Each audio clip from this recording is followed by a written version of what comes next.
Something very subtle, but also very profound, has just transpired in Britain. I know, what else is new? But it's still worth fleshing out, so bear with me. For over 500 years, every English monarch styled himself as Defender of the Faith. That faith was, of course, Christianity. For about 1,000 years, Catholic, and for the last 500 years, Protestant.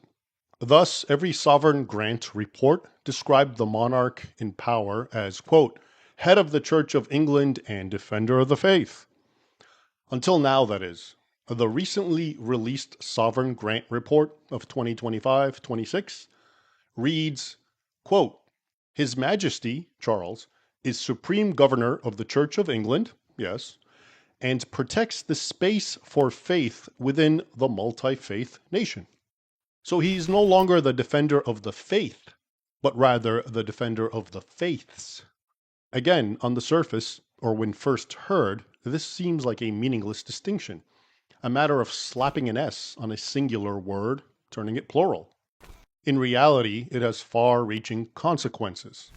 For starters, when faith goes from being singular to plural in a person's mind, truth gives way to relativism, which is apparently the point here. Put differently, whenever someone uses the word faiths in the plural, so too are they conditioning themselves and their listeners into believing that no religion is true, and thus no religion is worth fighting for or defending. After all, if there isn't one faith, but many, and if all faiths contradict one another to varying degrees, then no one faith can be true. This is Relativism 101, the total abnegation of truth, and therefore faith, in the singular.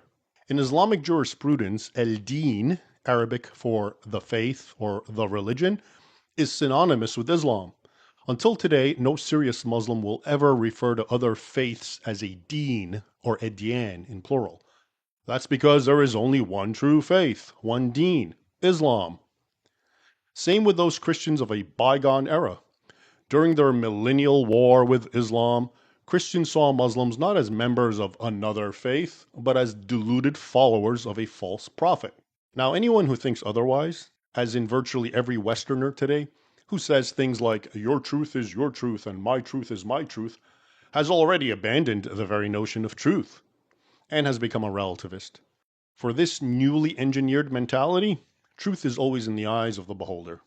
Thus, if King Charles has gone from defending the faith to defending many faiths, he has essentially gone from saying truth exists, and thus deserves to be defended, to saying no truths exist. Put differently, if there are now other faiths to be defended in Britain, that means there's absolutely nothing special, nothing objectively true about the Christian faith. It's just what some people believe, and people can believe whatever they want. Such is the great difference that one letter, one little s, makes. But it gets much worse, much more nefarious.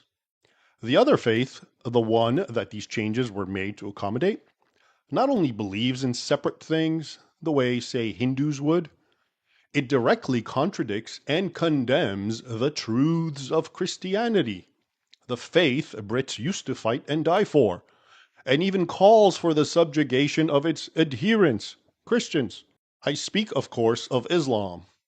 Muslims condemn, because their Quran condemns, the entire gospel message, namely that Jesus was crucified, died, and resurrected.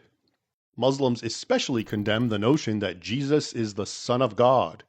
Indeed, the Quran goes so far as to thunder that infidels are they who say God is the Christ, Son of Mary. To understand the significance of this, know that in Islamic terminology, to be categorized as an infidel, or a kafir in Arabic, is to be categorized as an existential enemy who must always be hated, fought, enslaved, or killed.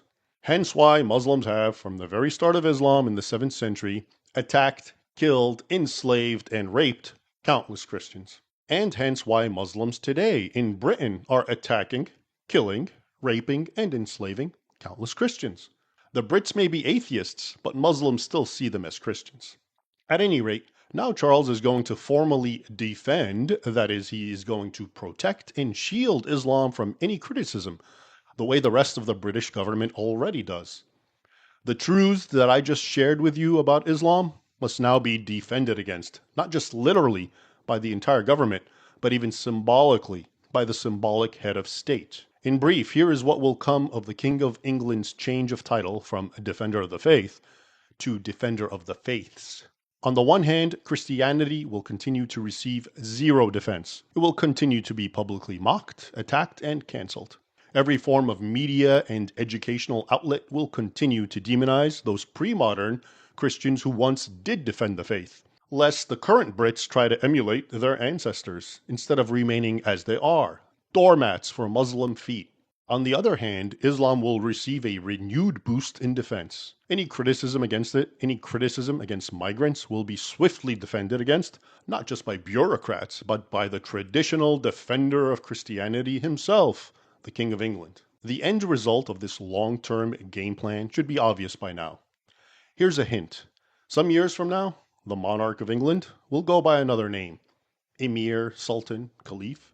But he will also return to being called the Defender of the Faith, singular again. Only that faith won't be Christianity.